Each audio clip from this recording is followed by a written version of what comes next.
de tener esta posibilidad de tener así un diálogo directo con gente que por distintos motivos, bueno, está interesada y queriendo conocer y entender más esto, y bueno, por supuesto, agradecida de compartir este espacio con Milton y con Emilio, con quienes, bueno, nos vamos encontrando en distintos puntos del camino que venimos recorriendo, cada uno desde un lugar diferente, desde una historia diferente, pero creo que con algunas cuestiones muy en común que tienen que ver con, bueno, varias de las cosas que mencionaba Milton recién, ¿no? Esta certeza de que esto que hace ya más de 50 años se ha instalado a nivel planetario como una guerra contra las drogas, nos ha dejado y nos deja cotidianamente una serie de efectos y de consecuencias absolutamente tremendas. Yo dirijo una organización en la cual decimos que trabajamos en los problemas asociados con las drogas. No nos gusta hablar de adicciones, hablamos de problemas asociados con las drogas,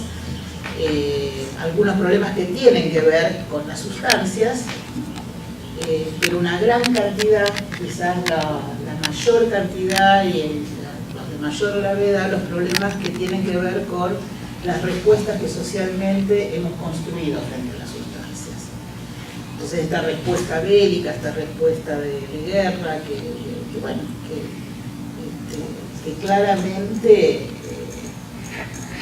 yo no diría que ha fracasado. Yo no estoy muy segura si la guerra contra las drogas fracasó en el sentido que creo que le quisieron dar, o con la intencionalidad que creo que le quisieron dar quienes declararon esta guerra. Creo sin lugar a dudas que ha fracasado en traernos algún efecto beneficioso. En eso no tengo dudas que es una estrategia totalmente fallida. Y bueno, para alguien como yo, que hace muchos años que trabajo en estos temas, conocer, estar cerca, aprender de la experiencia uruguaya ha sido y es realmente sumamente interesante, primero por esto que decía Milton, ¿no? Porque se han caído muchos estereotipos,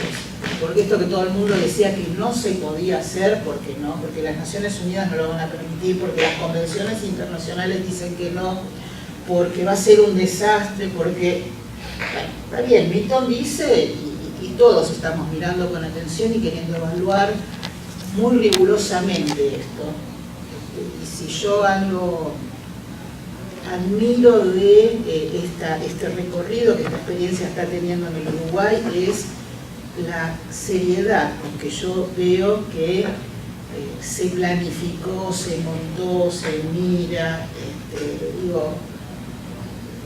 decía Milton y le creo porque lo he visto así, no es algo que alguien un día se levantó y dijo, bueno,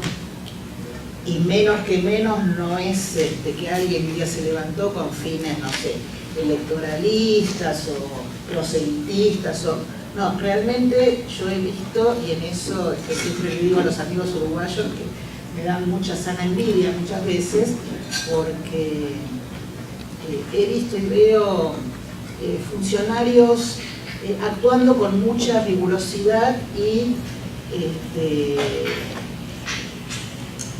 haciendo en serio algo que hoy se ha incorporado en el lenguaje internacional, en los documentos de Naciones Unidas, y todo el mundo se llena la boca con eso, ¿no? Las políticas tienen que ser definidas con base en la evidencia científica. Todo el mundo dice eso, todo el mundo firma los documentos que dicen eso, todo el mundo supuestamente se compromete a eso. Ahora, la verdad que uno no ve que en todos lados eso efectivamente sea así. Y yo humildemente creo que la experiencia uruguaya de estos últimos años ha mostrado bastante de eso.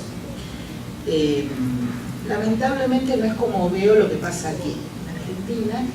y solamente como para traer algunos algunas cuestiones si quieren hacer como este paralelo de una y otro lado de la orilla.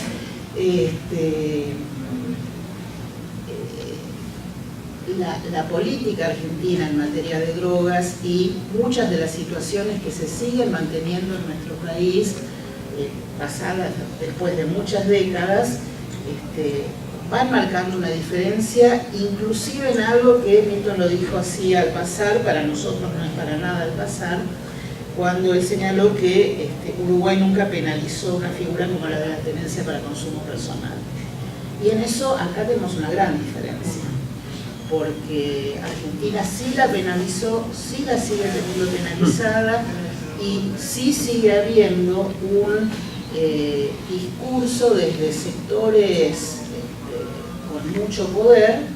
que plantean que está muy bien que siga así la cosa. Y que siga así la cosa significa que tengamos la situación que tenemos, que los tribunales federales de Argentina están saturados de causas ridículas en las cuales se detuvo a un pibe con un porro. Y es cierto, y ahí tengo que decir, es cierto lo que dicen hoy por hoy y después del fallo de la Corte Suprema del año 2009, que otra vez volvió a declarar que es inconstitucional esta situación porque atenta contra la privacidad. Es cierto que hoy por hoy uno podría decir, si en Argentina no hay condenas por tenencia para consumo personal. Puede ser que no haya condenas, pero eso no significa que no haya todos los santos días gente que es detenida por la policía, maltratada, coimeada, castigada, tratada mal, que por lo menos se pasa una noche en el calabozo, por lo menos le sacaron plata, o sea, cuestiones de todo tipo, cuando no pasan cosas mucho peores. Esto, digamos, es lo de todos los días. Y esto sigue siendo la realidad de la aplicación de nuestra ley de drogas, que está focalizada ahí, en los sectores más débiles, en los sectores, con el discurso de perseguimos el narcotráfico, y estamos en una gestión que estamos con un gobierno que en su campaña, en su plataforma electoral, puso como uno de los 3 ejes claves la persecución, la lucha contra el narcotráfico. Ahora, esa lucha contra el narcotráfico es la lucha contra los usuarios, contra los cultivadores para sí o para su entorno, que hace tiempo que no había tantos y tan permanentes allanamientos a cultivadores. Es la persecución a las personas de sectores más segregados que, como muchas veces como alternativa de supervivencia, se vinculan con alguna,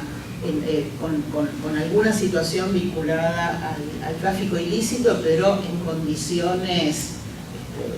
absolutamente mínimas, digamos. Me estoy refiriendo a las mal llamadas mulas, a los pequeños transportistas, al pequeño vendedor, que son los que hoy están llenando las cárceles federales. Con una situación muy particular que se vincula con las mujeres. Hoy por hoy, el 80% de las mujeres que están presas en Argentina están presas por la ley de drogas, en general por el transporte o la venta de pequeñas cantidades. Esta población carcelaria, la de las mujeres encarceladas, es la que ha crecido de manera impresionante en los últimos años y sigue creciendo. Es la situación en Argentina, es la situación prácticamente en todos los países de la región. Y estos son los efectos de esta guerra contra las drogas. Una guerra que, entre otros motivos, también ha servido y sirve justamente para ejercer un determinado control sobre ciertos sectores poblacionales. Y no es un dato menor el pensar cuándo y cómo y quién impulsó la primera ley de drogas de Argentina que introdujo esta figura, la de la penalización de la tenencia para consumo personal. Esa primera ley de drogas se aprobó en el año 1974 y quien la impulsó fue José López Rega. Y la impulsó con un argumento, con un discurso mira para atrás, lo piensa y parece ridículo, pero fue el discurso, y esto habla claramente de intencionalidad política, el discurso que se impulsó López Rega en los 70 para lograr la aprobación de esta ley fue que eran las guerrillas las consumidoras de drogas, y por eso había que perseguir a los consumidores de drogas, porque eso era perseguir a la guerrilla. Y no es un dato menor el analizar que cuando se aprueba en 1974 la ley, que en ese momento fue la primera ley de estupefacientes que incluyó esta medida represiva, se aprueba con pocos días de diferencia de otra ley, que parecería que no tenía nada que ver, que fue la mal llamada Ley de Lucha Antisubversiva, la ley que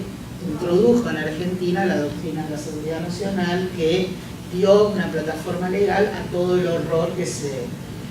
desató poco después. Es decir que con poco tiempo de diferencia, con dos instrumentos legales que parece que no tenían nada que ver, uno se ocupaba de la lucha antisubversiva, el otro se ocupaba de las drogas, en realidad se monta un aparato de control y de persecución de una misma población, porque el estereotipo era el mismo, eran esos mismos jóvenes subversivos, drogadictos, que debían ser perseguidos. Pasaron muchos años, se modificó la ley, en 1989 se aprueba una nueva ley de drogas, que es la que sigue vigente en la actualidad, manteniendo esa misma figura. En el medio, dos Cortes Supremas, una en 1986, otra en el 2009, dijeron que eso es anticonstitucional, que es violatorio del artículo 19 de la Constitución Nacional. No importa. Seguimos teniendo un legislador, es un Congreso Nacional que no está dispuesto a revisar esta legislación, y lo peor, a mi modo de ver, es que tenemos una opinión pública fogoneada por sectores de mucho poder. Hace un rato hablábamos con Emilio del papel que la Iglesia Católica juega todo esto y de digamos, la injerencia cada vez mayor que este discurso y figuras. Estamos en San Martín, lo tenemos al padre Pepe acá muy cerca en este distrito, y digamos, constituyen hoy voces que son las voces que están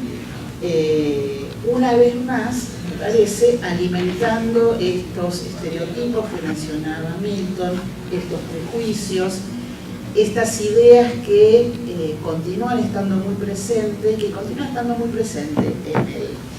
llamémoslo, en el común de la gente, pero también en los sectores profesionales, en quienes deberían estar brindando atenciones en salud, donde permanentemente pensar este tema de las drogas es pensar en una situación donde se tensionan todo el tiempo esta idea de delito con la idea de la enfermedad. Y no terminamos de decidir entonces si el consumo de drogas es un crimen, es una enfermedad, pero siempre parece que es algo malo que hay que controlar, a lo cual hay que darle algún tipo de respuesta o punitiva, digamos, con el garrote de la ley, o bueno, de encierro y de aislamiento desde una supuesta atención en salud que si algo no hace es respetar los derechos de las personas. Entonces, desde ahí, digamos, desde esta situación que me parece que en este momento, donde creo que tenemos un recrudecimiento de estas lecturas, de estas miradas y de políticas muy concretas, en el caso de Argentina, donde la idea de emergencia se instala con todo lo que eso implica. Nosotros tenemos una emergencia en seguridad, una emergencia en adicciones, vivimos en emergencia. La idea de emergencia es complicada, porque frente a la emergencia, bueno, como estamos en emergencia, entonces, a ver, lo que debería estar presente, los derechos, por ejemplo, los dejamos al costado porque estamos en emergencia. Entonces, tenemos una emergencia en seguridad, donde el tema del control del narcotráfico y la respuesta punitiva al narcotráfico está en primer orden, y donde, por ejemplo, empieza cada vez a parecer como más normal que las Fuerzas Armadas tengan que intervenir en estos temas, porque es un enemigo tan terrible el narcotráfico. El crimen organizado, estamos casi igual que México, ya los carteles se nos están instalando, está todo tan terrible que llamemos otra vez a los cuarteles para que nos vengan a salvar de esta amenaza. Y con la emergencia en adicciones nos pasa algo parecido. Los pobres adictos que en realidad no tienen libertad, no tienen posibilidad de pensar, de decidir nada, hay que hacer algo por ellos. Decidamos nosotros por ellos, entonces decidamos encerrarlos, decidamos qué es lo que se puede hacer o no se puede hacer. Es decir, neguemos la autonomía, neguemos la información confiable, neguemos el reconocimiento de diferencias, de que hay prácticas con las cuales a lo mejor no todos estamos de acuerdo, no todos a lo mejor nos gustan, pero hay prácticas que otros tienen y que son respetables. Entonces me parece que ese panorama nos ubica respecto de la experiencia uruguaya en una distancia importante, pero a su vez la posibilidad de que esta experiencia crezca y gane justamente en evidencias nos posibilita pensar que nos fortalecen los argumentos para hacer frente a estas situaciones. Y creo que ahí hay una clave que más tarde o más temprano va a tener que ser reconocida, que es justamente abandonar esta idea absurda de que la prohibición es la manera de responder a estas situaciones, y entender que prohibir justamente es no regular nada, no controlar nada, dejar todo, en todo caso dejar solamente que sean los grupos del crimen organizado quienes manejen esta situación. En la medida que podemos introducir ciertas regulaciones en clave de la oferta, en clave de el acceso a las sustancias, pero también introducir regulaciones en clave de la posibilidad de la autorregulación de cada uno en relación con los consumos de estas sustancias. Esto puede implicar el poder pensar en que no sean siempre o solamente estas nociones de lo que produce daño, lo que es terrible, sino que puedan introducirse prácticas de cuidado y realmente puede haber entonces un acercamiento a las situaciones que se vinculan con los consumos de diferentes sustancias desde una perspectiva de derechos y desde una perspectiva de salud en sentido amplio, no de salud como oposición a la enfermedad, como si estuviéramos hablando de una enfermedad, sino realmente como una posibilidad de una práctica que incluya el crecimiento de la autonomía y la responsabilidad de las personas con las cosas que hacen, con lo que todos hacemos, entre otras cosas con qué queremos en la relación con estas sustancias que además han estado presentes en contacto con la humanidad desde los albores, justamente desde los albores de la humanidad, y con finalidades en sus consumos muy claros, y incluyendo además, pudiendo reconocer dimensiones que este discurso de la prohibición ha anulado y ha invisibilizado, como es la dimensión del placer, que se liga también a las sustancias. Entonces, poder reconocer esto es poder también reconocer, bueno, los problemas, las dificultades, las situaciones difíciles y dolorosas que también muchas personas atraviesan ligado con los consumos. Pero entender que eso no es la única situación posible, no es la que digamos, atraviesa a todas las personas, y que también en buena medida muchas veces el sufrimiento que a veces trae aparejado ciertos consumos problemáticos de las sustancias, también es un sufrimiento que está abonado en la mirada represiva y de estigmatización que se le devuelve a esos consumos. Muchas gracias.